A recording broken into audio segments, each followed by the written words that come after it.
Hi guys, this is Best Boomer back with you. Please, hopefully if you like my content, like and share and consider subscribing. I do have some varied content on my channel. Today I just got done with my run and I forgot to put my contacts in, so I had written all these nice notes about a book I just read. I just finished. I mentioned it before, but I never really got into it. And now that I'm finished, I thought maybe I could tell you a little bit about it, kind of do a quick book review. But since I don't have my contact in, this is going to be a lot just from memory. And this is one of those books that it isn't real easy to do because the book is How to Destroy America in 3 Easy Steps by Shapiro. It's copyrighted 2020. And it's probably one of the best history books I've ever read. But it's written at I think, kind of a higher level. It's not like a 9th grade GED level kind of book. It's very well written, but you can't just skim through it and understand it. So I thought I'd do a quick review just for the fun of it. So he gives 3 ways that America can be destroyed, and actually it's kind of, I think there are those factions right now that are trying to do exactly that.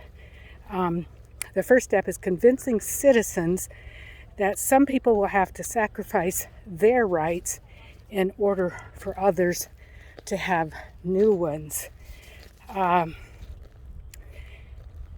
We have the ability to treat everybody equally, but what we cannot do is guarantee equal outcomes. And that's what the left wants, is equal outcomes. That's pretty much impossible because we aren't all born, we're born with equal rights, but we're not all born with equal abilities. There are many things that we can overcome, but there are some that really you can't, and there's no way that the government can make everybody equal in every respect. Now that is hard for some to understand and harder even to embrace, because it puts more responsibility on you rather than the government. So I think that's a really important one, the first one. Okay, secondly, there's destroying America in undermining our culture of rights in favor of a culture of protection by the government. He terms the people disintegrationists. I've got some people coming up here, so I'm going to turn around. And disintegrationists, I'm not sure if that's a term really that he coined, or if that's a widespread term, but it's actually, it says, it means just what it sounds like. So the disintegrationist culture, it's really brought rage to our culture, our society, rather than, calm and unity. So it tries to divide us.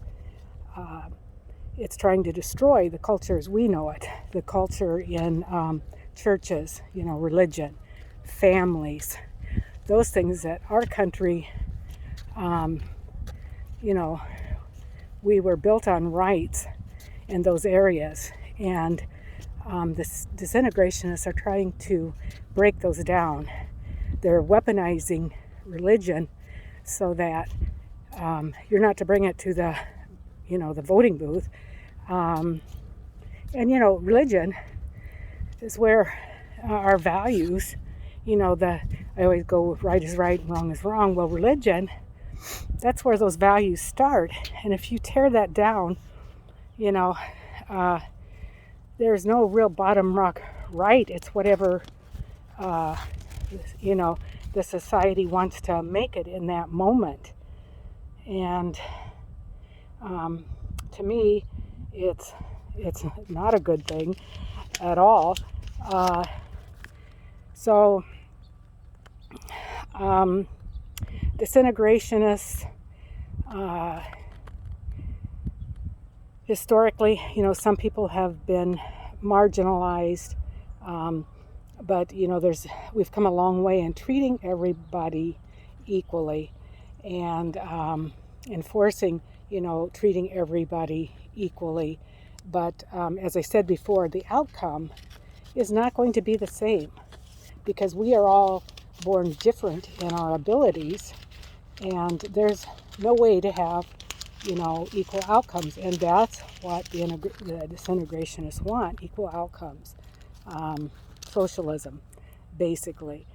Karl Marx recognized that church and family represented obstacles to societal reordering. Sound familiar?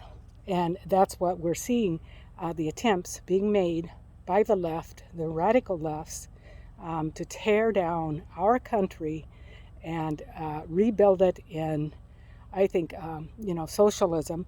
And if someone has any intelligence at all, they could go out and compare our country to socialist countries.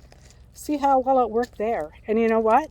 If they think that those countries are so much better, then, so be it.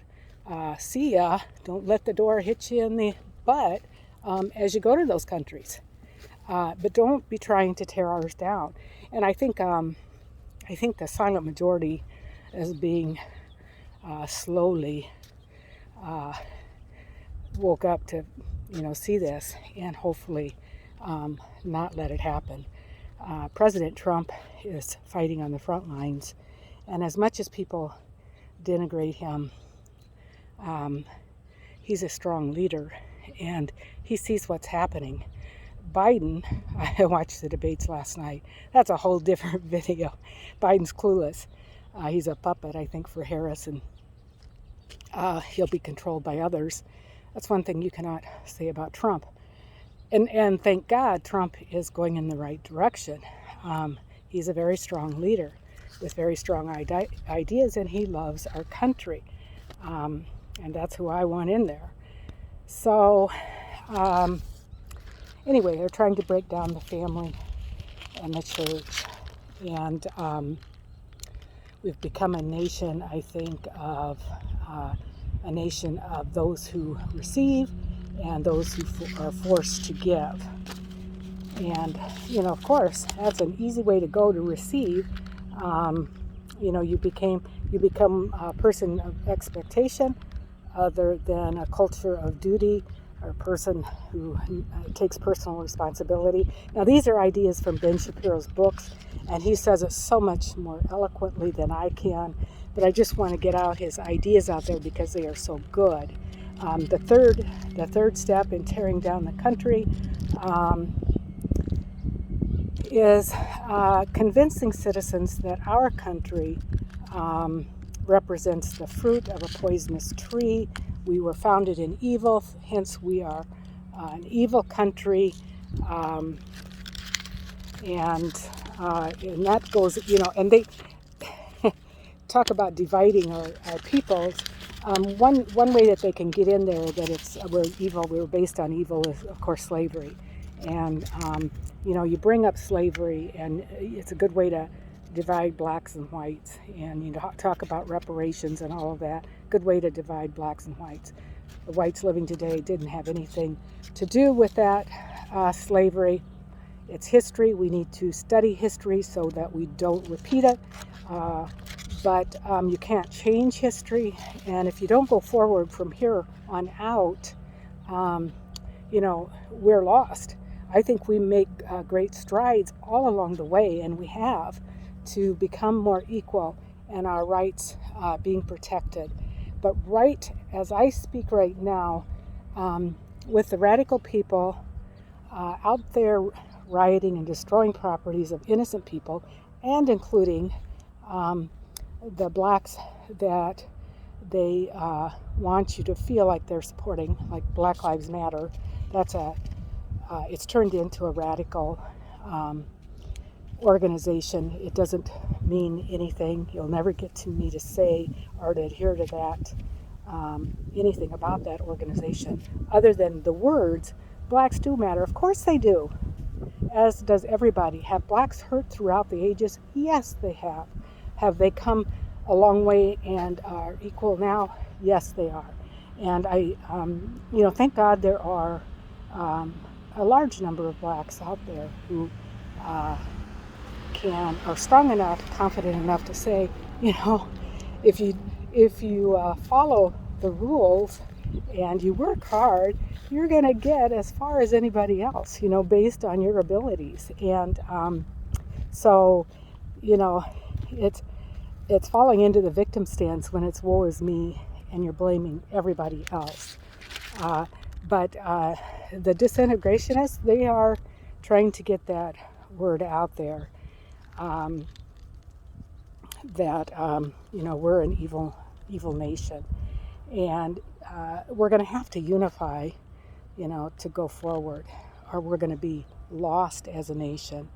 And I think anybody with a brain, can see that, and I hope we're coming to that, and I hope that Trump gets back in there.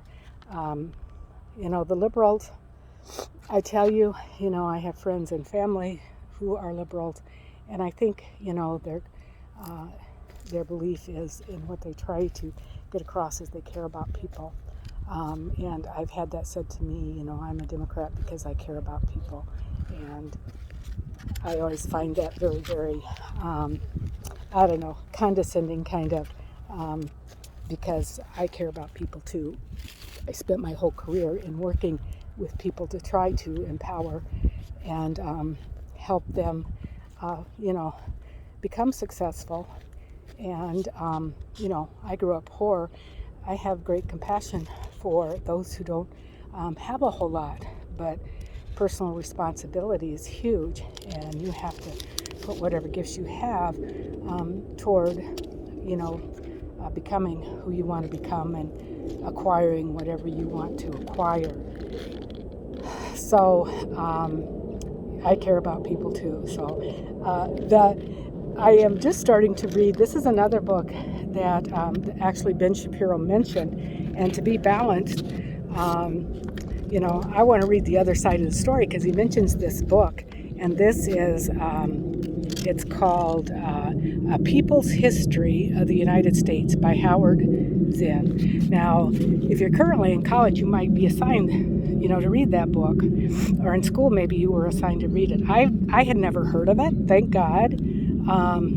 Really, I think it's a history told by the people, supposedly, and I just got started in it, and it's already kind of turned me off. One of the quotes in it is, if you're going to break the law, have 1,000 people with you to break it and play Mozart as you're breaking it, okay?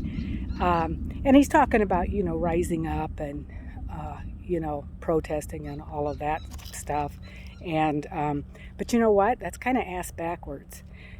If you see something that's wrong, get the laws changed. Work within the system, get the law changed if it's wrong, if it's truly wrong. Breaking the law, then expect to get arrested and expect everything that comes with it. Okay? And if that's the way you want to go, I guess, okay. But expect the consequences. So that's it. That's my thoughts for the day. And I don't know how many people are really interested in,